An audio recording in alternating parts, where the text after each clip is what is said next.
بسم الله الرحمن الرحیم. السلام علیکم. امید لرم زما رونو خویندو چې ټول بخیر او د صحت په جامه کې وایي. نن درته د الله پاک صفاتی نوم الحق جل جلاله د دې معنا او یو څو بهترین خاصیتونه ښیم چې زموږ دپاره پکې ډېرې فایدې او برکتونه دي. نو دا ویډیو به تر اخره پورې ضرور وګورئ او د نورو دوستانو سره به هم د ثواب په نیت باندې مخې ته ضرور شیر کړئ. زما رونو خویندو الحق جل جلاله دا د الله پاک صفاتی نوم دی. معنی دا ثابت او برحق و د دې یو څو بهترین خاصیتونه دي دغه درته وایم. نمبر 1 خاصیت دا دی زما رونو خویندو چې څوک هم روزانه 1000 پیرې د الحق د دې وظیفه کوي نو ان شاء الله د اخلاق به ښه شي او د طبیعت اصلاح به وشي.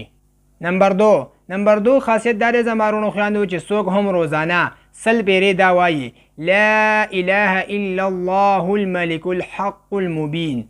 دا 100 پیرې وایي نو ان شاء الله پاک به دته د غریبۍ په ځای مالداري ورکړي او د معاملات چې دي هغه به هم آسان کړی شي.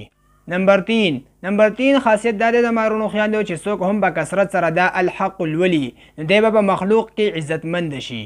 نمبر 4 خاصیت دا دی زما رونو خویندو که د چا نه یو چیز ورک شوی وي نو هغه دی یو 4 ګوټی کاغذ راوالي او د هغې په 4 واړو ګوټونو باندې دا الحق ولیکي او بیا په نیمه شپه کې دغه کاغذ خپل د لاس په تلي کې کیږدي او د اسمان لاندې ودرېږي او یو کم 200 پیرې دا الحق ولولي نو ان شاء الله هغه ورک شوی چیز به راپیدا شي.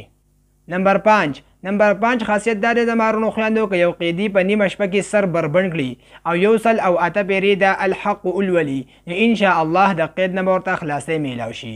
نو دا و دوستانو د الحق جل جلاله چې د الله پاک صفاتی نوم دی د دې یو څو بهترین خاصیتونه. امید دی چې تاسو به پې پوهه شوي. دا ویډیو د نورو دوستانو سره ضرور مخې ته شیر کړئ او موږ په خپل دعاګانو کې ضرور یاد ساتئ.